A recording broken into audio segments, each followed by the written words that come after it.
Siyanda Twala did not respond. We were not just calling names of individuals. We're checking each and every soldier whether they've returned to the base. And we were told that was not the case. These are just not names in headlines or numbers in a report. These were young people who had dreams. They were full of life, full of promise, and full of the courage that defines the children of working class and oppressed families. Those who know struggle not from history books, but from daily survival. They died while in pursuit of life. They were traveling with hope in their hearts, but the journey that should have taken them towards opportunity ended in tragedy. We must stop normalizing premature death in black communities. We must stop mourning without changing the conditions that produce these moments of sorrow. Because these young people were not born to die in road accidents. They were born to build, to create, and to lead. If these young people had lived during 1976, they would have stood in the front lines with Tsietsi Mashinini, Khotso Seatlulo, Mbuyisa Makubo, and the many children who faced the bullets of apartheid, armed only with their youth and righteous cause. They would have said no to the imposition of Africans. They would have organized in their classrooms. They would have led marches, and they would have refused to be silenced. Because what runs through their veins is the same thing that ran through the youth of 1976. Defiance, vision, and a commitment to dignity. Today, they become part of that eternal youth. Those children who did not die because they were weak, but because this world has yet to become the safe place they deserve. And so, as the EFF we say, their death must not be in vain. Their passing must become a turning point. We must honor them, not only with flowers and words, but with action. We must fix our roads, regulate the transport industry, and demand accountability. We must build a country where the children of domestic workers, mine workers, and the unemployed can travel safely, learn freely, and live fully. As the EFF, our work in Parliament is grounded in this very mission, to give dignity to the lives of the poor. We have declared that data must fall because a country that prizes connectivity as a luxury is a country that shuts the door on the future. Our children cannot learn if they are excluded from the digital world. We are fighting to ensure that data, electricity, and education are not commodities for the elite, but basic rights for all. We have taken the fight to the doorsteps of National Lottery Commission, because what was meant to uplift the poor has been hijacked by the corrupt criminals. Millions meant for community development are at risk, while young people die without jobs, without sports facilities, and without hope. We have called for justice for the crimes of apartheid because we cannot continue to pretend that the blood of our martyrs has dried. It has not. The murderers of the past live with impunity. They write books, they receive Nobel Prizes, they appear on television, they are celebrated as statesmen, while the families of the murdered know no justice. We want the TRC recommendation implemented. We want those who committed crimes against humanity to face the full might of the law, and we will not rest until there is justice for our people. Fighters, we say today at the funeral of our young people that our struggle is global. The pain of our children is connected to the pain of children in Palestine, where bombs are dropped on homes, hospitals, and schools. The screams of mothers in Gaza echo the cries we hear here. We say to the Israeli apartheid regime, the world is watching and history will judge you harshly. The EFF stands firmly with the people of Palestine and will never be neutral in the face of genocide. We stand in full solidarity with Iran, a country under siege from Western imperialism for choosing independence. We reject the bullying of this nation by the United States, Israel and its allies. And we stand by their right to defend themselves by any means necessary. Let Israel finally have a taste of the devastation and violence it has perpetrated in Gaza. We are anti-imperialist because we understand that our struggle for freedom is bound to the struggle of all oppressed people across the world. As we reflect on the lives of the young people we are laying to rest today, young people whose lives were full of potential and courage, we must also lift our eyes beyond our borders and draw strength from examples of youth who are living proof that another future is possible.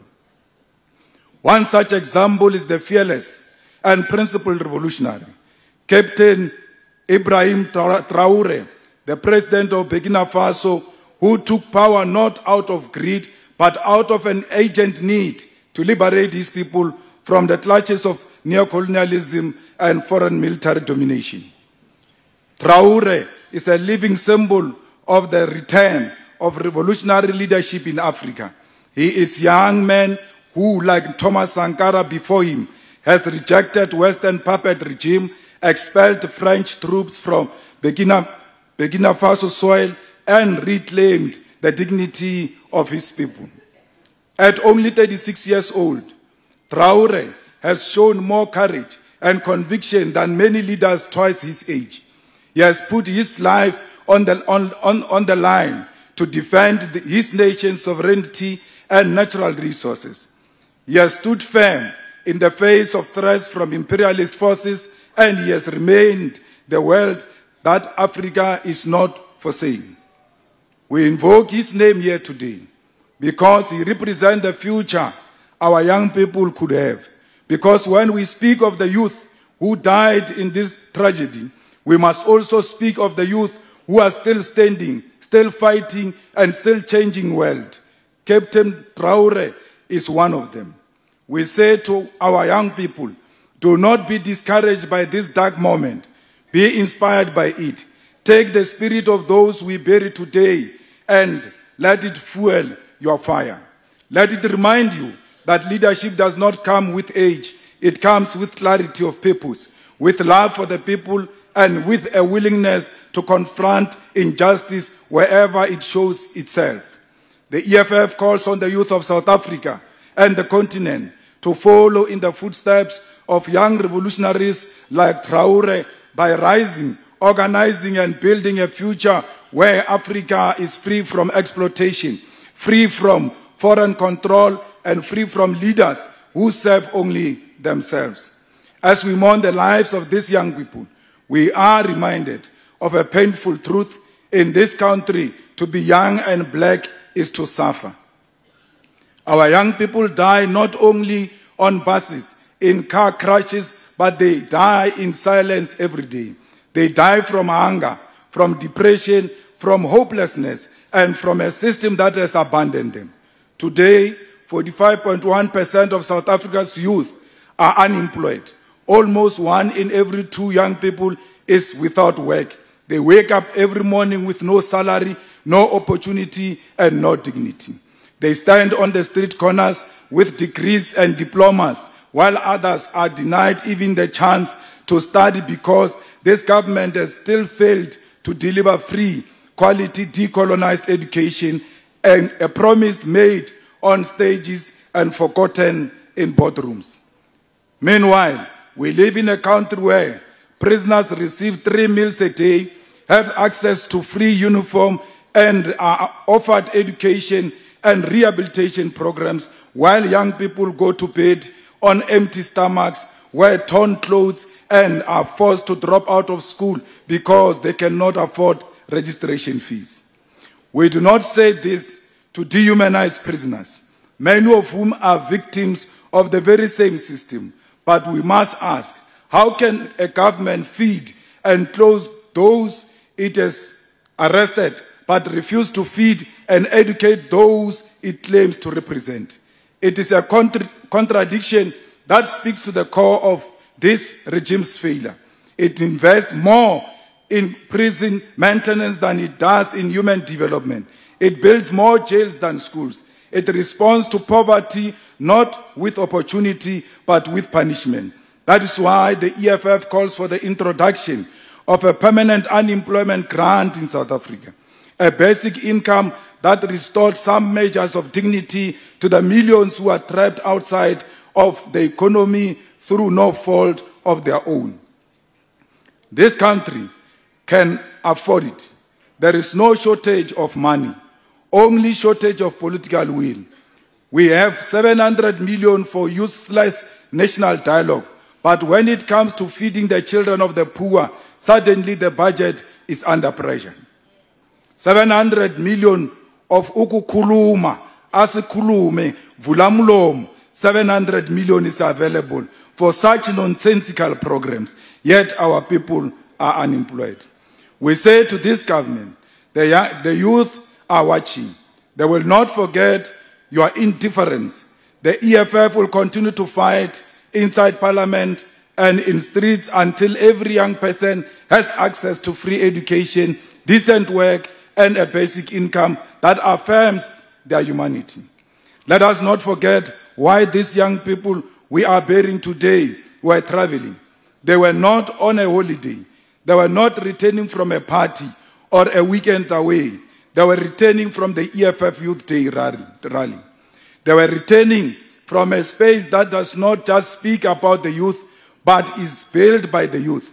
A space where they were affirmed, where they were reminded of their power, and where they declared with one voice that they are the generation that will bring economic freedom in our lifetime. This is what makes their death even more devastating. They died in the middle of political commitment. They died as participants in the revolutionary project of our time. I want all of us to understand what that means. It means they were already leaders. They had already made the decision to be part of the generation that refuses to accept crumbs, the generation that demands land, the generation that confronts corruption, that loves continent, that embraces decolonization. The EFF is the only political home in this country that has refused to treat young people as ornaments. We do not just call the youth the future. We also say they are the present. We do not make them sing songs in corners while elders speak. No. We elect them. We send them to Parliament. We put them in front of microphones, in front of enemies, and in front of history. Today, in the Parliament of South Africa, young leaders from the EFF benches stand boldly and speak truth to power. They interrogate ministers, they expose looters, they write legislation, and they make sure that the voice of the youth is not just heard, but is impossible to ignore. These are young people who came through the EFF Student Command, who organized campuses when the media called them reckless, who let FISMAs fall and faced arrest, exclusion, and brutality, and still stood up. Now they sit in legislatures as fighters for change. Let this be a message to the youth gathered here and to those listening across the country. The time to doubt yourself is over. You are the ones you have been waiting for. You are the torchbearers of Onkgopotse Tiro, of Winnie Mandela, of Peter Mokaba. You are children of Frantz Fanon and Steve Biko. You are a generation that will return Africa to ourselves. We know that many of you are tired for looking for jobs that do not exist, tired of begging for NSFAS that never comes, tired of voting and seeing nothing changes, tired of funerals and never seeing justice. We know that. But I say to you today, do not let your pain turn into silence. Let your pain turn into purpose. Let it push you. Let it drive you. Let it radicalize you. Let it draw you closer to the movement that has never betrayed you, the EFF. Let this funeral not be the end. Let it be the beginning of our refusal to accept a country where the youth are treated as waste.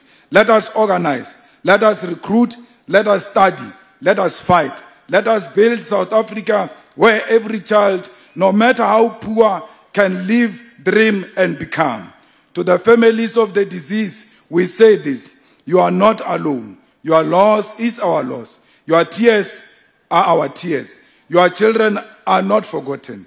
The EFF will walk with you, will support you, and will continue to fight in their name.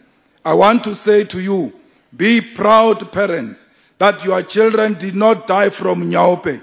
Your children did not die drowning in drugs and alcohol. Your children died in the battlefield. Your children are soldiers. Your children are martyrs. And the names of your children will always be called when the names of martyrs are called. Be proud that your children have inspired many generations to come. To all ground forces of the EFF, this is an opportunity to pick up the spear and continue the fight to return the land to the rightful owners. We must never be scared.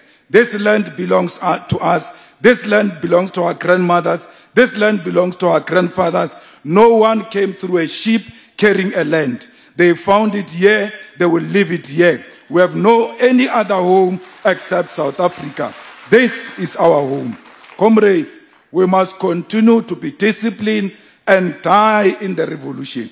Because to die in a revolution must be an honor. And as a result, we are going to honor all of these 10 fallen heroes, each one of them with a house, a proper house that has got all the facilities.